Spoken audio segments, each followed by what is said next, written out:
Hey, how are you? I'm good, sweetie. You wearing that chocolate?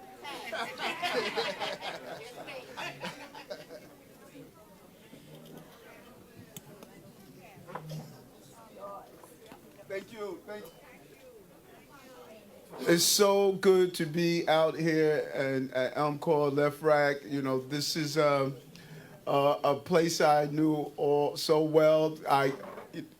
People know me as the Brooklyn Borough president, but I grew up in Queens, you know, and I would come over here.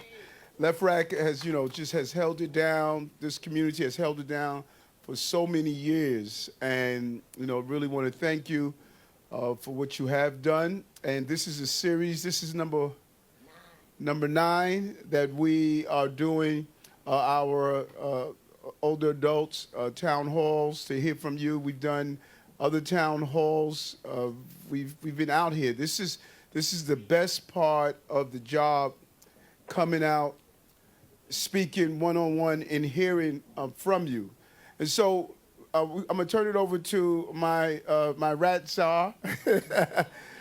But I just really, listen, think about it. It's been only 2 years. 2 years. And, right, who said that? I wanna give you the mic. 2 years. January 1st, 2022, when I was campaigning in 2020, 2021, I stated on my analysis of the city, I stated crime was trending in the wrong direction. The educational system, our children were not learning. There were real gaps in our educational system. The housing crises that we were facing.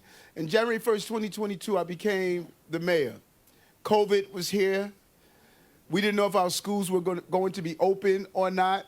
We were unsure. Businesses were leaving the city. No one wanted to be on the subway system. Crime, homicides were going up. Shooters were going up. We had ghost guns on the streets. Businesses were hurting. Bond raters had us a low bond rating. Those are the folks who determine if the city is being operated in a fiscally responsible way. People said, Eric, it's going to take you about 4 years, 5 years before you can turn around the city. And I didn't know what they were talking about. I knew what we can do. So 2 years later, homicides are down. Shootings are down. We left the year in 2023 with crime decreasing 5 of the 7 major crime categories. 4 million people back on the subway system. No one wanted to be on our subway system. I stated in months I was going to remove all the encampments off our subway system so that people are not living on our subway system. We put a plan in place to do that. Bond raters increased our bond rating because they saw how we were becoming more fiscally managing the city. We saw our children are outpacing the state in reading and writing in the state. 100,000 summer youth jobs. We decreased the cost of child care from $55 a week down to less than $5 a week if you make $55,000 or less. We're able to partner with our amazing partners up in Albany, like Assemblywoman Jennifer Rajkumar. We were able to increase the earned income tax credit. And even in NYCHA, we did free broadband for NYCHA residents so they can have access to the Wi-Fi, the internet. What we did was our youth, 100,000 summer youth jobs. Never been done before in history. Put more people who were homeless in permanent housing in 1 year in the history of the city. Built the largest number of affordable units in 1 year. 62,000 tourists have come back because they figure our city is a safe place, a great place to come and visit, putting money into our budget. Just a complete turnaround in 2 years. We were grinding, stay focused, no distractions, and grind. We were trending in the right direction. Then what happened in April of last year, of 2022? We started getting migrants coming to our city from outside, started from Texas, now it's all over the country about. We had 172,000 migrants and asylum seekers that have come to New York. That's 1.5 the size of Albany, dropped in our city. without any help on the federal level. And so people stop me every day because, you know, when you're the mayor, everything is your fault. You know, this guy lost his boo. He saw me. He said, Eric, it's your fault. So everybody started asking, well, Eric, why don't you stop the buses from coming into the city? It's against the law. I can't do it. Well, Eric, why don't you say you're not going to put folks up in housing? It's against the law. Why don't you have people go back to the states that sent you? It's against the law. Why don't you allow them to work, which they want to do? It's against the law. So the federal government dropped this on my lap and said, you can't allow people to work. You cannot deny housing, food, shelter, clothing, washing, clothing, all the things that you do for an adult. You cannot tell people they can't come through the buses here. All those things I cannot do. Eric, is your problem.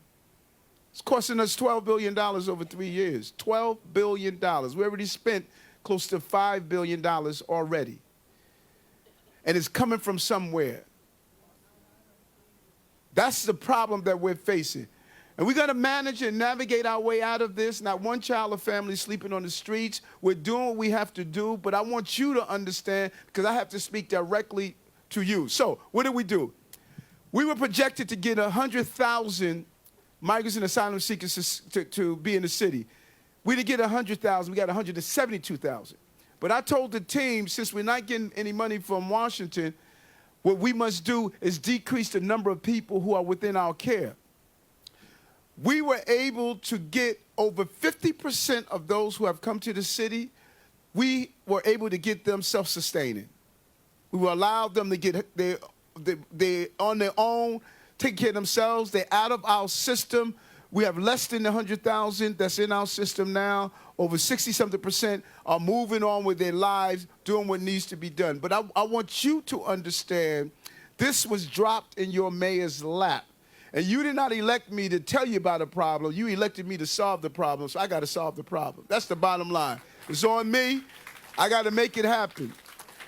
And I came from a household with a mother who had 6 children, and she would get up every day and go to Amstead Daycare Center and cook. I knew what these students ate every day because Mommy had a Tupperware bowl and brought it home to all of us. And there was not one day that Mommy said, you know, baby, y'all not going to eat. She found a way. I don't care if she had to go to ask a neighbor or if she would hit a number. Somehow we ate.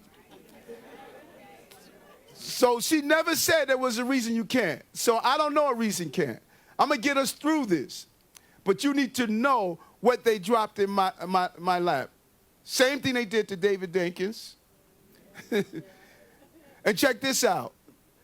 Look at the cities that this character from Texas is sending the migrants and asylum seekers from. Look at the cities.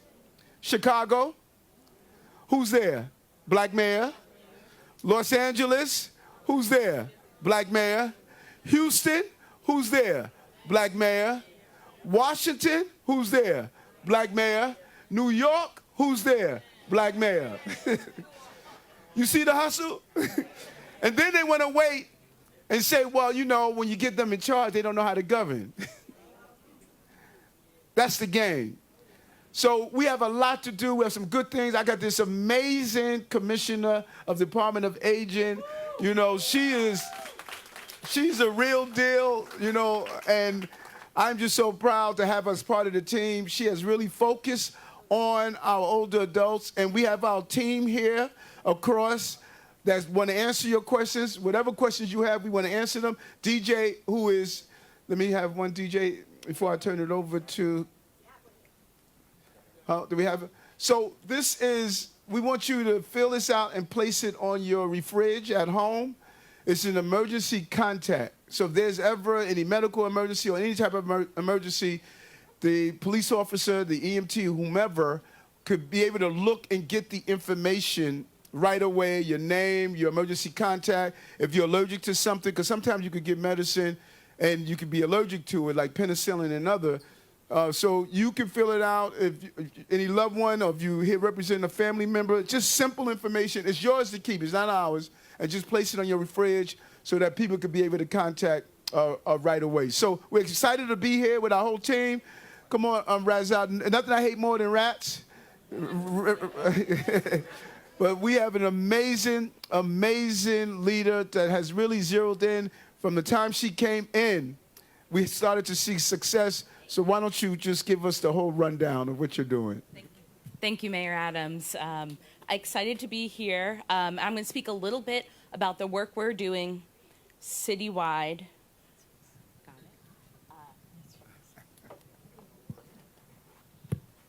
Good? Okay. About rat mitigation. So our strategy is fairly straightforward. What we are working to do is take away rats' access to food and shelter, cutting off their pipeline of what they can eat and breed and where they live. So there's a lot of tremendous changes that have already happened and more coming down the pike about cutting off the all-you-can-eat rat buffet. So the Department of Sanitation is making sweeping changes to how New Yorkers are interacting with waste and how our waste is managed. So we had changing set-out times last April. That means garbage sitting on the curb for shorter periods of time outside of our commuting time so New Yorkers aren't walking past garbage, cutting off time that rats can access that. And then there's a whole containerization plan, a roadmap, 99 pages in fact, about how our city is going to work systematically to make sure we're cutting off rats' access to food. We're already seeing that in our commercial businesses. All food establishments and chain stores are now required to put their garbage in containers, which means it's more orderly, it's more sightly, and rats cannot access it. Across the city, we have great partners. Department of Health is working to respond to every single 311 complaint that comes in about a rat or rodent. Department of Health goes out, inspects, does a letter to those property owners to make sure they understand exactly what they need to do to remedy that issue on their property. In our rodent mitigation zones, we do twice-a-year inspections on every single property, so we really understand where the rat issue is and then can target resources to those areas. We work extremely closely with New York City Public Schools, NYCHA, and parks to make sure that as city managed properties are the same burden and expectation that our private property owners. We are truly in this together, so I'm excited to be here, answer questions, and ask you to join this partnership with me. So I want you to get informed, get engaged. We can do rat academies. You can learn everything you need to make sure your property, your apartment is clean and pest-free. I have some education materials here, but this is a journey we'll take together. I can't do it alone. We can't do it alone as a city. We need all New Yorkers bought in, and I look forward to working with you on this. Great, excellent, excellent. We want to bring on two real partners, and then we're going to open the floor. Listen, don't have a better friend in government than this great councilman, right from the area. When this center was closed, you know, he fought, got it open. That's the type of work he has been doing. Really pushing through some real innovative things. Whenever you call on him, forward thinking, always on top of his community, right from from his neighborhood. Nothing is greater than that. Councilman Francisco Moya. Thank you, Mayor. Thank you so much. Thank you for that. And I want to give a big round of applause to Mayor Adams for all the great work that he's done. He is truly a tremendous leader for our city, and this is the type of leadership that we need now more than ever. And I just couldn't be prouder to be back here at home in Lefrak. This is what I call campaign promise, campaign kept. When I ran in 2017, I said we're going to bring back the Lefrak Senior Center. And we know that how difficult it was to get to this point. And we could not have done that without the great help of Lorraine Cortez Vasquez. Thank you for your leadership. Thank you for all that you do. And thank you to Mayor Adams, who stepped in at the right moment when we were getting stuck with a lot of red tape and bureaucracy that said, you know, it was going to delay the process for us to have this senior center. But that's the type of leadership that we have in this mayor who said, no, we need to make sure that these doors are open for our seniors here in Lefrak, and that's all thanks to him. Thank you, Mayor, for all that you do. And I'm going to shout out Katz, who's a Lefrak, resident, born and raised, right? Yes, I was. Born and raised. Give it up for him. And I'm going to be very brief because I know that we're short on time here. But I have to thank the people who run this organization. Saida, thank you for all the great work that you do. So my boo, everybody knows that's my boo, Lorinda Hooks, does a tremendous job for running our senior centers here. It's an incredible thing. But I'm going to end it with this. It's easy to criticize when things are going wrong, when people say that, right? This mayor took on a monumental task that no one anticipated. And he is managing this city better than anybody else. And I'm going to tell you something right now. I lived through 8 years before that. And we had gone through COVID. And now we have this migrant crisis going on here. But yet, what happens now? Crime is going down. Campaign promise, campaign kept. Making sure that our seniors are fully funded with all the necessary resources that we need. This is the type of mayor that we have right here. And he's the type of mayor that comes out into the streets at all hours. I called him with a problem on Roosevelt Avenue. I got a text at like 1 o'clock in the morning, and he's like, brother, I am here. And I'm like, oh no, I thought it was a joke. And he walked those streets, and he took care of that because that's the kind of mayor that he is. He cares about this community, cares about this city, and we cannot forget that. We can never forget those people that stand up and are our voices in government in times of need. And I couldn't be prouder to stand next to this mayor and all of his team here in this administration that are doing an amazing job. Thank you, Mayor, for all that you do. God bless you. Thank you, brother. Thank you. And so we're going to bring on the amazing, amazing Assemblywoman. You know, you could never miss her because she's always in one of the flyest red dresses you can find. You know, just really, really hard. She's going to tell you something. I'm sure she's going to share the initiative that all of us are aggravated about. Her initiative that she's doing, Assemblywoman Jennifer Rajkumar. Good afternoon, Left Back City. You're feeling good this afternoon? Well, allow me to reintroduce myself. I am State Assemblywoman Jennifer Rajkumar. I'm the first Indian woman ever elected in New York State. And everybody said that that would be impossible, but we did it.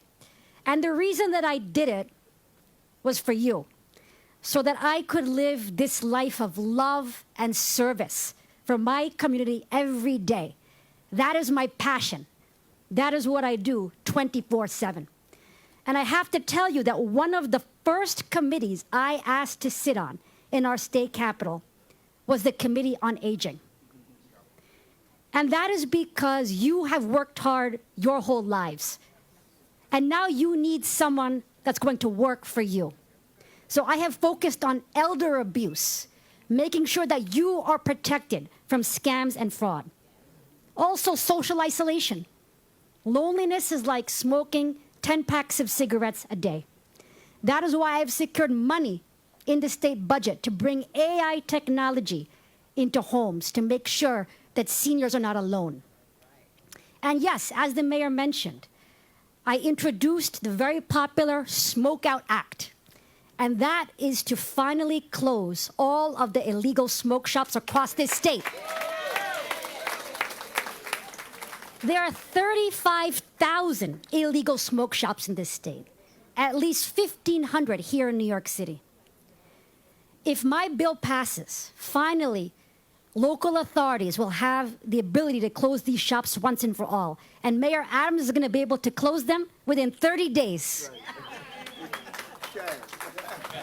So everybody is so excited about the Smoke Out Act. Are you excited about the Smoke Out Act? All right. Well, we're going to get it done this year and take care of this problem once and for all. And I would like to say I work 24/7, but it is an honor to do it in partnership with the greatest mayor of New York City, Eric Adams. I have never met anyone who loves his job as much as this mayor. And this is the leader that you want in a time of crisis. And we were in crisis. We were coming out of the COVID-19 pandemic, and he let us out of it, and now we're back. Jobs are at an all-time high. Crime is down. Now we're facing multiple other crises. We have a housing crisis. We have a migrant crisis. But when you have a crisis, this is the leader that you want in charge. And he's giving life back to the city. He is all over in every corner of the city, going into communities where no one has ever gone before, and empowering us and giving us a seat at that table of power. So I want to thank you so much, Mayor, and we will always stand behind this mayor. Finally, hold on one second. I have to say thank you to the great Commissioner of Aging, Lorraine Cortez Vasquez. Is someone I got to know, and she loves government.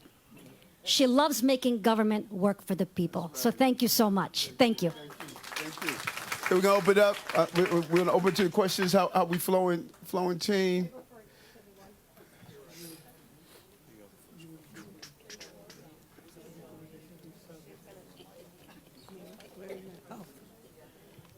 Who's asking the question for table one? Hello. How are you? My name is Margaret Batson. I would like to ask you for help to get some more money to express our program at the center.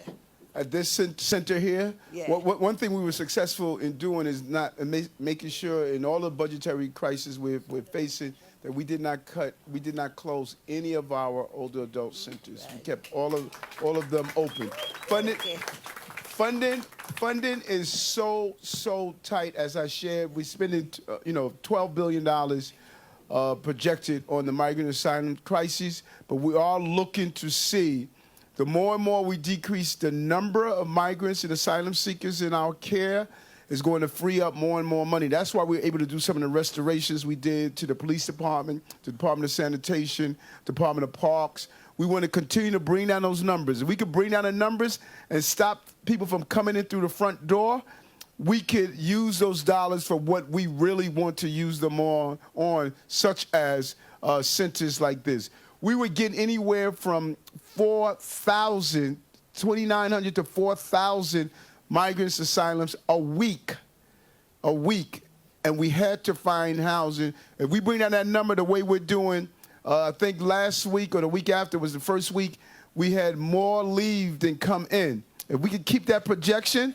we'll be able to free up the money and do the things we really want to do as an administration. Hello. Hi, Mr. Mayor.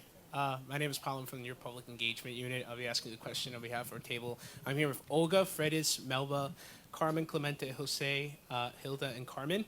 And we had a really good discussion. Our question was mostly, what can the city do to establish parking relief for residents of Left Rack City? Interesting.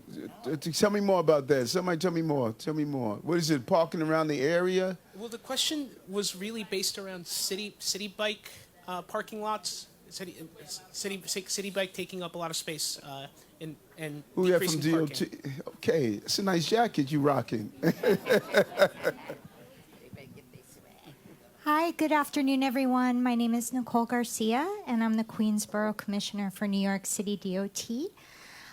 So when we did our outreach process for city bikes, we met with various civics, presented to the community board.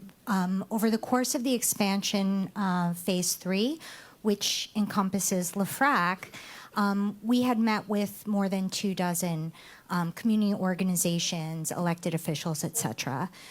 Where we could cite city bike stations, we absolutely gravitated to, the sidewalks or the areas where we wouldn't take up parking spaces. We did cite, there are a number of them in the road beds. But what we can do, particularly around this area, because I think there are 2 near this complex, is my staff is here. I'm more than happy to meet with the Tenants Association or whomever I need to see if maybe there's something we can do with the curb regulations adjacent to those spaces. There might be outdated regulations, and we might be able to, reclaim some of the parking spaces. Thank you. So let's have a conversation around it. We have to do a balance of the increase in demand. What's your ridership now? What's your ridership now with bikers? You have those numbers? It increased substantially. Yeah, so we have to balance making sure we have alternate transportation, particularly in Queens, and we want to make sure that we don't take all the parking spots. But so it's a balance. It's a sweet spot we have to reach.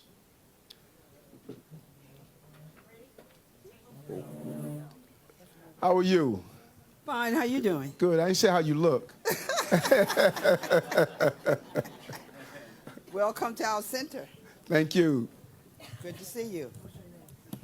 My name is Ruby Muhammad. Love Ruby. Ruby texts me all days and night. Okay, my question is, we need more policemen presence in this community as well as the community center within the district of Lafayette City, which is District 35. Thank you. I have the amazing chief of patrol. I don't think we've ever had a chief of patrol like Chief John Shell and Kaz Daughtry, assistant commissioner. These guys are unbelievable. You know, let's talk about that, Chief. Ruby, what do you need? Just tell me what you need. You want more police officers around the center? Is that what you said? In the whole area. You want mounted police? All right. So what I'm going to do is, Inspector Porter-Latin at 110 CO. Hi, everybody. Good to see you. All right.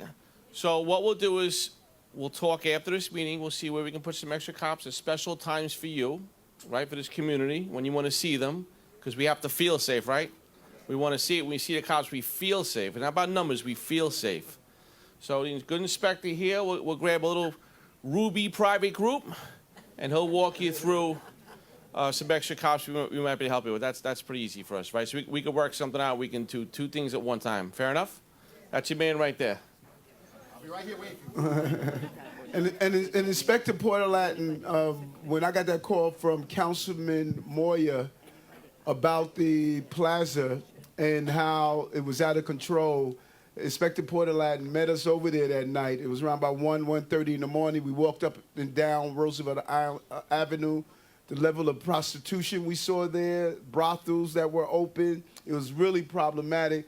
The inspector said, Mayor, all I need is the authorization and the support to get this cleaned up. He went in, he cleaned it up, he did an amazing job, and we're going to make sure that we deal with the prostitution problem that's happening on Roosevelt Avenue. And so let's have that conversation. I didn't know you had mounted here one time. Okay. You know, so let's let the chief look into the deployment of police, okay? And if you have children, we need more police to come on the job. We're getting a lot of people who are retiring. The numbers are decreasing. We want more and more young people to come into the police department. So tell your nieces, your nephews, whomever, to sign up and take the police test and become a member of the New York City Police Department.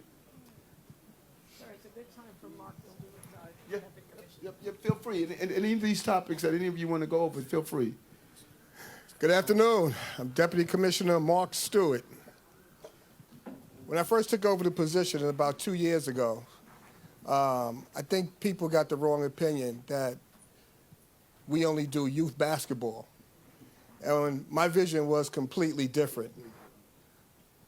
I said, how about the parents, the older adults? Now we even have disabilities, deaf, hard of hearing, and low vision. Now, I have my AARP card for at least 10 years now, so I'm very fond of this situation. But listen, so Commissioner Vasquez and I, the mayor has one mission, as you know, GSD, get stuff done. Now, you can use however you want to, but I'm going with get stuff done. So Commissioner Vasquez and I, we got together. There has never been a liaison police officer in any precinct or housing facility. Within 6 months, we did the GSD. We got it done. Now, when you walk into the precinct, our community affairs officers with the light blue shirts and sweaters, if you have a problem with any crime or any you need resources, that's where you go to. Our community affairs officers, they're in every precinct. I think it's the 110. Where's Police Officer Williams? So He's here. You'll get his number after we leave. I'm sure everybody knows him. They should know him. This is something that we have to look forward to as our adults. We all have family members. My mother's still here. My father, he transitioned about 2 years ago. But we have to take care of our older adults. Yes. That's very important to us. So in community affairs, too, there's a booklet that I have that we have printed for you. I want you to take a look at it. These are everything we do with our older adults, our community affairs. Paint and sip, maybe water, whatever you want to sip.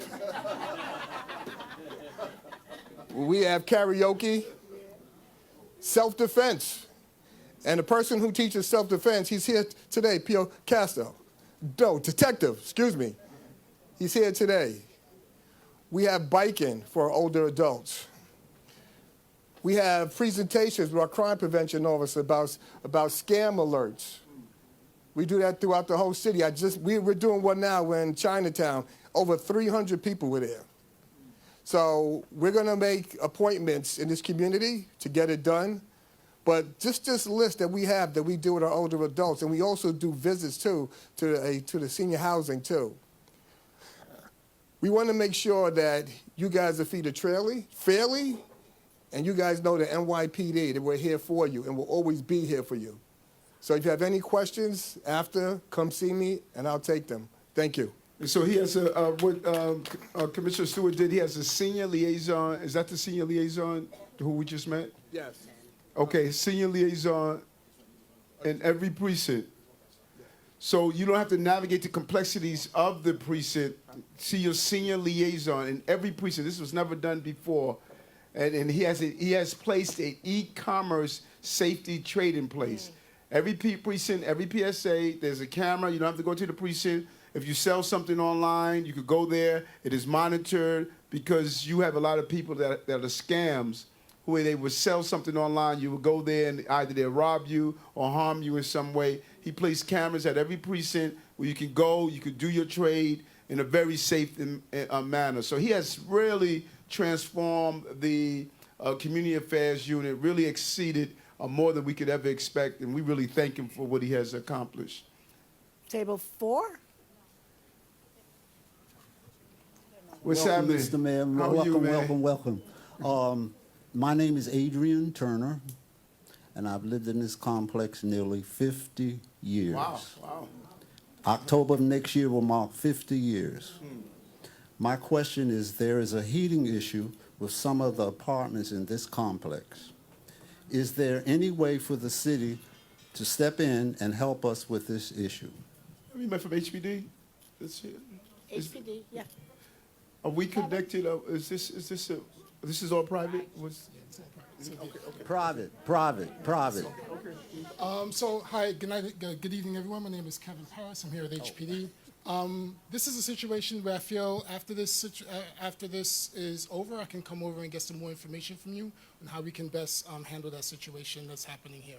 So if I'm up here when this is over, I'll come right over to your table and we can connect on some information and figure this out. Because the law is clear on heating.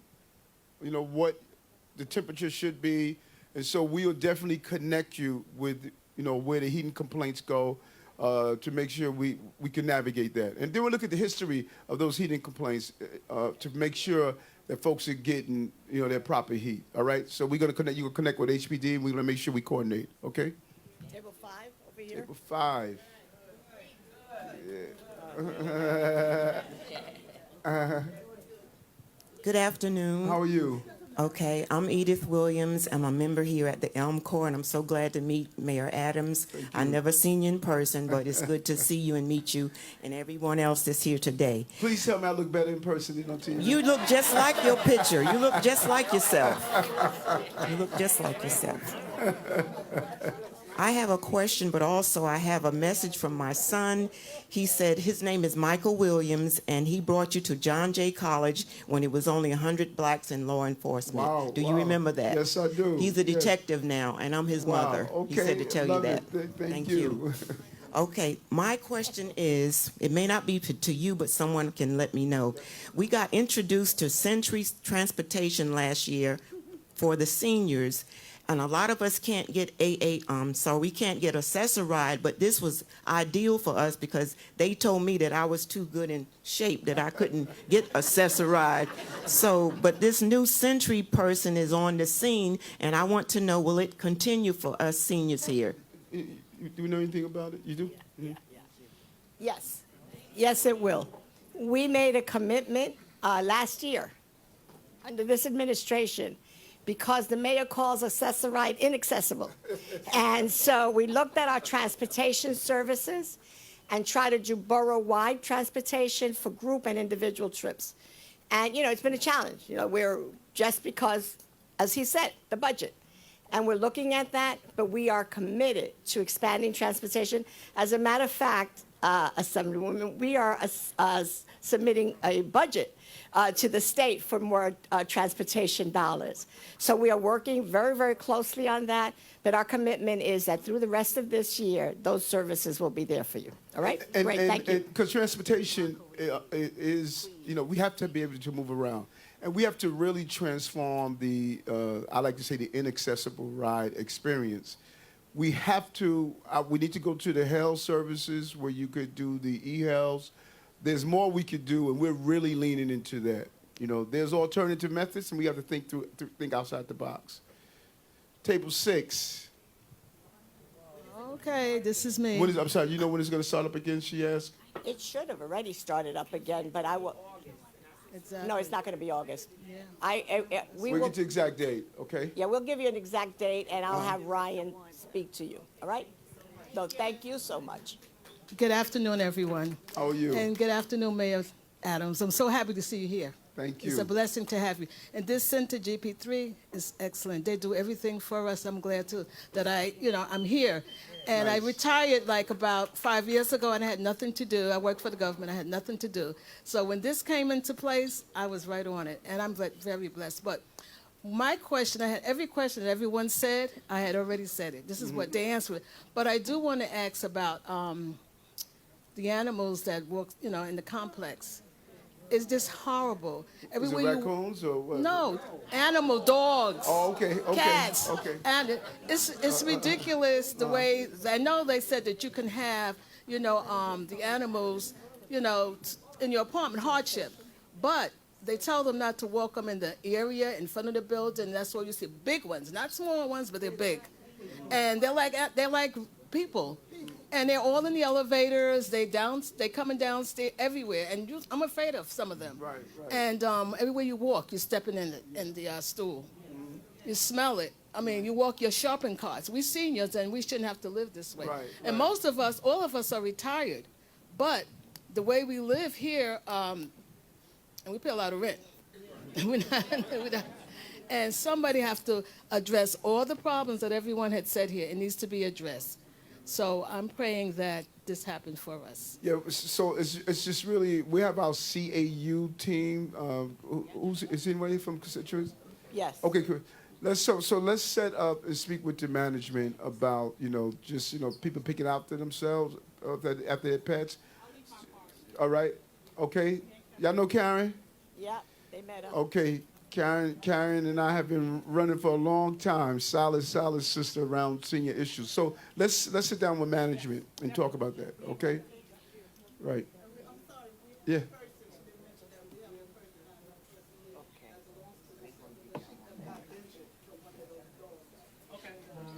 Wow. Mm-hmm. Wow.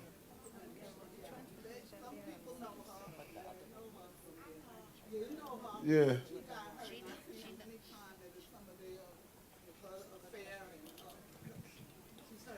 So we're definitely okay. Hi, Mr. Mayor. Yes. Ricky Wong, Assistant Commissioner for Government Affairs at the Health Department. So hearing about the dog attack, so the Health Department's in charge of actually licensing and monitoring dogs in the city. If there was an attack, we want to hear about it because we will follow up and investigate. So I'm happy to get your information later. We want to make sure that, one, the dog is properly licensed and also has the vaccinations as well too, and we want to make sure the other person, the injured party, is okay as well too. So I'm happy to follow up with you afterwards. Thank you. Thank you. Okay, so we're on it. We're on it. Okay, with the dog. All right. You're quite welcome. You retired from which agency? Okay. Good. Thank you. Yes. I'm going to take Table this side 7. because Alan has to leave. Go ahead. Good afternoon, everyone. My name is Martine. I'm from the Department for the Aging, NYC Aging. On behalf of Allen Linden Boulevard, we wanted to know what is going to happen and what can be done with the tree root situation that's breaking up the sidewalks in Southeast Queens. Thank you. I know Parks and DOT play with that. What I got, Parks or DOT? Parks, okay. Good afternoon. Okay. Good afternoon, everybody. Jackie Langsam, Queens Parks Commissioner. We have a program, Trees and Sidewalks program. It is for single-family residents. Is this a condition? Where did the person Question, go? was it for a single family resident or was it for? The apartments.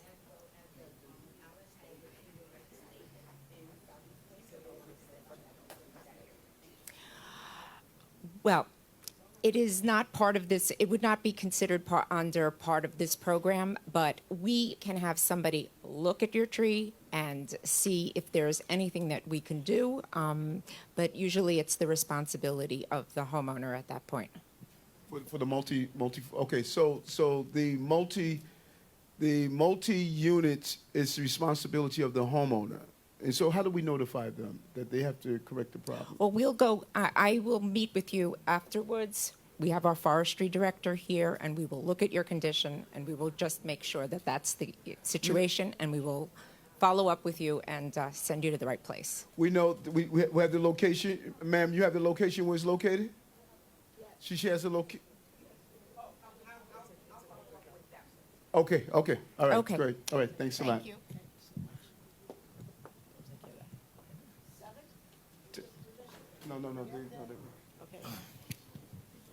No. Good evening, everybody. So my table had some concerns about the Wyndham Garden Hotel in Regal Park being turned into a shelter for men. They have some concerns, really safety concerns, basically because it's too close to Lost Battalion. Battalion. Okay, Too close to where? To where? Lost Battalion? Mm-hmm. Yeah, it's a gym for children. Yep. And your seniors. Sorry, y'all. It's next to Burger King. A lot of restaurants where family goes. It's across the street from the parks, and it's not too far from school and public schools. Very familiar with it. We were, as I stated, when you have 100 and something thousand people that are into the system, we are required to find housing for them, and we had to spread it throughout the city. A large portion are in Manhattan, but we had to go throughout and find when we can find hotels in open space. It's not a desirable condition, but we'll make sure Commissioner Daughtry, he and his team, and Chief Shell, they're going to go look at that specific location, because the person who's in charge of the location should also make sure the place is kept in appropriate condition. Commissioner Daughtry? Yes, thank you.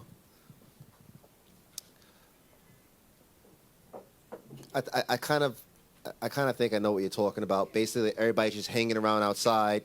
People feel a little unsafe to walk by them with their kids and stuff like that, especially when dismissals, when they want to go into McDonald's. So what we're going to do is I'm going to go there. I'm going to speak to the precinct commander. I think that's the 112 precinct, right? It's the 112? Or is it the one? It's the 112, right? Yeah. So I'm going to speak to the 112, and right around the time where there's a lot of people traveling, we'll make sure we put two posts over there so people can feel safe. But this is happening throughout the whole city. If they're not doing anything, if they're not committing a crime, if they're just standing there, Like, what can we really do? But what we will do is we'll put officers there to make people feel safe, right? Burger King, yes. I know, listen, I used to play at that Lost Battalion Hall over 30 years ago, so I know exactly what you're talking about, all right? Yes, I do. I'll go there right after this and take a look at it. Yes, ma'am. Well, I'm sorry? What, the officers? Yeah, they're more right. Yeah. The goal is we don't want to be in this business. We don't want to be in the business of permanent housing people in hotels. That's not the business we want to be in. Now, people have criticized us because we have a 30-day and 60-day commitment. We're telling single adults we're willing to house you for 30 days. After 30 days, we're going to give you intense services, support. But after 30 days, you have to become self-sustaining. Children and families, we're giving 60 days, and the same thing. But we're not, no one that needs additional time, we're being supportive as possible. But you have to have a clear end of the process. It can't be permanent. And so we don't want to be in the business of opening these hotels. We want to eventually transition out. We have to stop the flow coming in. We're getting folks out. But it keeps coming in the thousands. And our goal is to eventually get out of this business. You know, we can use the federal government to do its job, or we can stop the flow that's coming inside our cities. Because we don't want these shelters propped up around our city. That is not our goal. Hold on a second. Over here. Hold on. Just to backtrack off what the mayor is saying. This is the reason why we have community affairs in every precinct. This is the reason why we have community affairs officers in housing and transit. These questions that you're coming up with, go to the precinct, speak to community affairs officers. I don't want you to sit here and have a situation and you go home and we don't take care of it. That's why we have these conversations. These conversations that you could go right to the precinct, report them of trees, sidewalks, or people in the shelters. These are why we have the liaisons in all precincts. So in the future, if you have a situation that you want to bring up to, and the CEO is here too, and if he's busy, go to the community affairs, report what's going on, because what happened? You are the ears and eyes of the community. You have to let us know. Public safety, the responsibility is shared. You work with us, we work with you. We have these meetings, you have a problem, it's going to be solved. But if we don't know what the problem is, we can't solve them.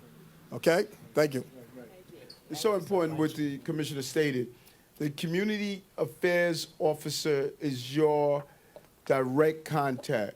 If you're having a problem with a condition, unsafe condition in the area, let the community affairs know that. That's why he created the senior liaison, so you can speak directly to him. The inspector or the CEO of the precinct may be busy, but that's the job of the community affairs. This is a new police department and mindset where we want to engage directly with the residents of our city.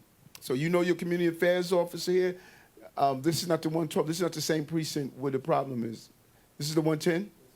Okay, so make sure you get the 112 community affairs officer. We should get, do we have a, yeah, you know what we need to do? We need to get, every center should have, you know, the name and probably even a picture of their liaison. You know that? In every center, so you don't have to, you don't have to guess. You go in, you see the face, you see the name, and this way you'll know who it is. Because you may come from a different location here, and it may not be your precinct.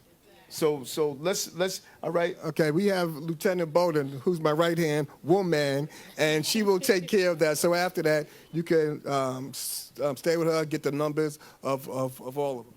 Absolutely. Unfortunately, the 110 liaison is not here, but before the end of the day, I'll make sure you guys all have their contact information. Yeah.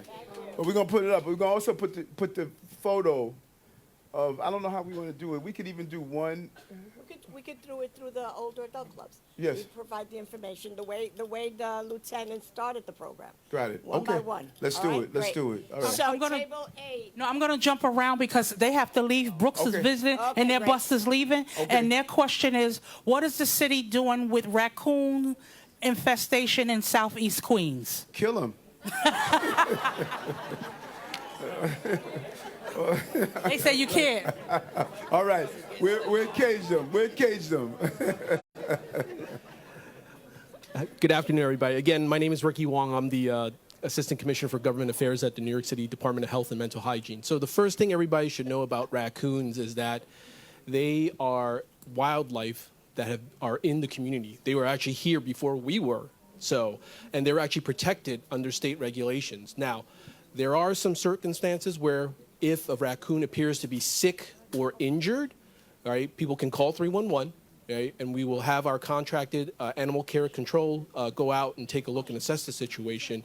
And of course, if there's something going on with that raccoon as far as being sick or injured, they will take it away. However, if you are a private property owner and you have raccoons just coming to your backyard because you're leaving dog food or something else in the back out there, or like they're just coming in, getting into your bird feeders or something else like that, they are part of the environment. You as a property owner are actually responsible, and you have to hire a state licensed wildlife trapper to remove them off your property. And when they remove them, they don't kill them. They actually take them off the property and place them somewhere else because, again, they are protected under state regulations. So I want to make sure that folks near are aware of that. But if you're happy, I can speak to you one-on-one and give you a little bit more information. Okay, so take it back. You can't kill him. Don't be saying Eric told me to kill him. So take it back. Don't break the law. Go ahead, brother. You had I'm sorry. Yes. But you could kill rats.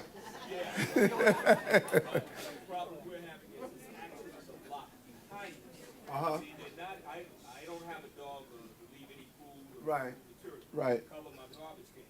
But Uh-huh. the house behind us, they have a garage, semi-abandoned. Got it. And they're living in the crawl space in the garage. Got it. Now, a fence means nothing to a raccoon. Right. Mhm. So literally when my next door neighbor, we go over there and discuss it with them, they're like more or less like, we don't see them, but they're not doing any investigation. But we see them, we have them on video. Got it. Out of there. Mhm. All right? And we even show it to you. Now, they're kind of hibernating right now, but I know there's going to be an explosion of them in the next couple of months. Got it. I'll be walking side by side with you in the street. Yeah, I'll come talk to you at the end of the meeting. Yep. Like you said, we can't kill them. I know that's Right. the law. Right.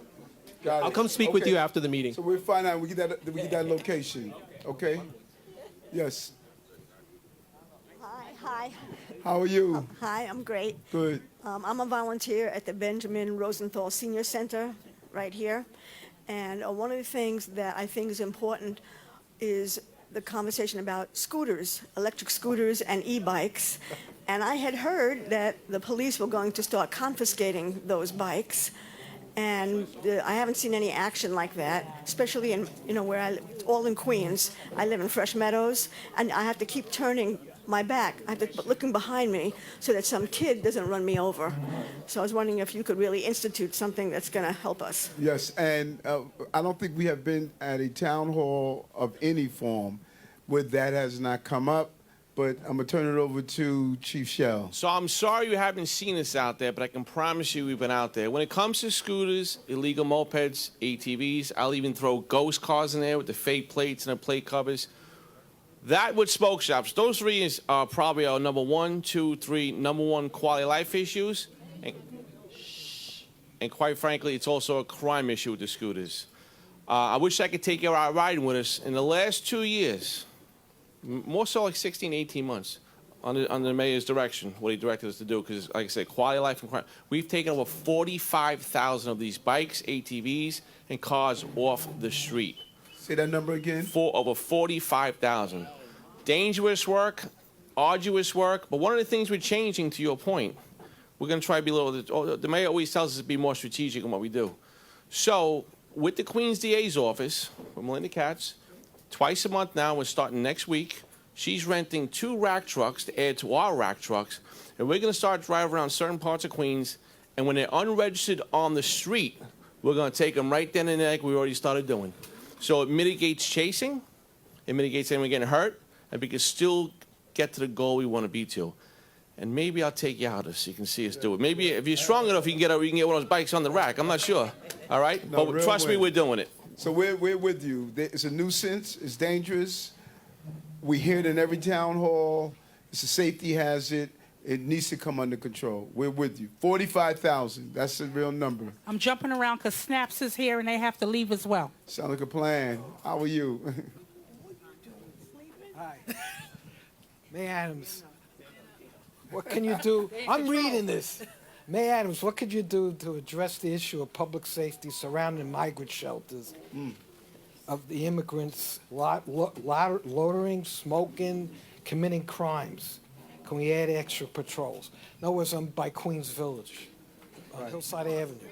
Creedmoor. No, and listen, it's a setup for a disaster when you tell people, particularly men, young men, that you have to sit around all day doing nothing. You can't work. There's nothing you can do. It's a real problem.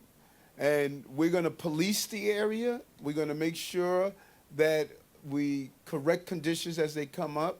But as Kaz stated, Sister Commissioner Daughtry stated, if someone is just standing there doing nothing, there's not much more we can do. But our goal is to give them opportunities. And if we need you to add to our pressure that we want to do with Washington to say, let these young men work. Let these families have a job. You're not standing in front of the corner somewhere if you have a job. But it's a real issue for us. We see that at many of our locations. We see it in Floyd Bennett Field. We see it in Roosevelt Hotel, many of these areas. And we're doing our role as enforcement, but we cannot do it to the point that it's going to violate the law. Okay, hold on, one at a time. Don't beat me up, Snap. When they first built the shelters there, the cops were there every day. Right. They're not there no more. Right. They just, you have to make that left to come in to Snap. Right. They be walking in front of your car. They don't want to move. Right. Where are the cops that used to be there? Okay, and so we got the chief here, but what we don't want to do, and we want to be realistic with our population because our manpower is down, and so every cop 2-3 cops that are fixed there are 2-3 cops that aren't going to be answering your calls of service when you need calls of service. So we have to balance our deployment of our personnel. We've done an amazing job of not duplicating our services anymore, not using police officers for duties that they should not be doing, but we want to balance to make sure we could do what's called special assignment, where they would drive by, correct the conditions that we may see it, but you don't want a cop fixed there, 2-3 cops fixed there, because you still got to answer the jobs throughout the entire precinct. But let us look at it and do an assessment. But it is a headache. It's just a step up because they have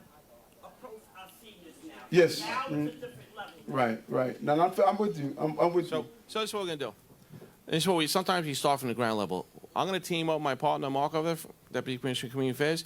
We're going to go have a conversation center. Sometimes the people in there have to hear the concerns from the community, and they might not know they're being inconvenienced. So we start at the ground level, right? We get the messaging. Number 2, like the boss said, we have selected times where we call it directed patrol, where we'll stop by, walk the perimeter, say hello to security there. So we can isolate some times you're talking about. I assume it's probably in the morning and late afternoons. I'm just assuming that. But let's isolate some tight times. We can have that directed patrol do that.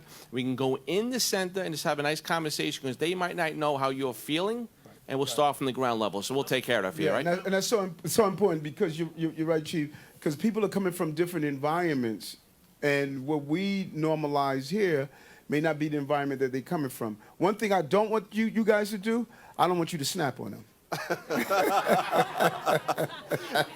Hey, Mayor, if I just want to add just one thing, just because you don't see the cops at these migrant centers, we have air support. Our air support does directed patrols also. So they zoom in on these migrant centers, and if they see any type of anomaly of any type of criminal activity, immediately they're calling the ground troops to come over there and go there and check it out. So just because you don't see a cop there doesn't not necessarily mean it's being monitored by, we have other ways of monitoring these locations as well. Yeah, but we're with you. We're 100%. What you are feeling, we know your feeling. It's not in your figment of your imagination. We have to wrap our hands around it because, you know, safety is both actual and perceived. They go together. Thank you. Thank you for that. Tell me about SNAP. It's an organization. Huh? Okay. Great. Love it. I'm sorry? Okay. And I would love that. Okay. I would love that. Thank you. Thank you for your question. Next question. Oh, okay. Hi, Mayor Adams. How are My you? name is. I'm good. How are you? Quite well. My name is Helen. I'm the director of Vladimir Garden Senior Center. Yes. Right. We're in a NYCHA building, and we have multiple pending repairs with NYCHA. One issue that I would like to highlight to you is that the roof above the gym needs repair, and it leaks every time it rains. And I'll make a ticket with NYCHA, and they'll come, they'll look at it, and then they'll close the ticket. Okay. I have made my Department for the Aging rep aware, Martine. She has escalated it to Department of the Aging multiple times, but we still have not been able to resolve it. I also contacted our city council, Sandra Ung, but so far nothing has been done. Let's get and on it. It's leaking so bad that the floor is starting to warp. Let's get on it. All right. I appreciate your help. Yes. Yeah, Okay. we're on it. It's an arduous process.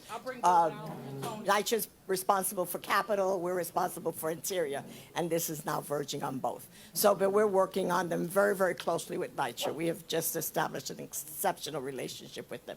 So we're on it. We're going to get it fixed. We're going to Yeah. get it fixed. You know, Right. we don't want you to fall into the gray area. Yeah. Okay. Absolutely. Listen, thank you all. Good to see you. Keep lifting us up in prayer. Power of prayer. You know that? Power of prayer. Thank you. Brother. I don't know. He decides.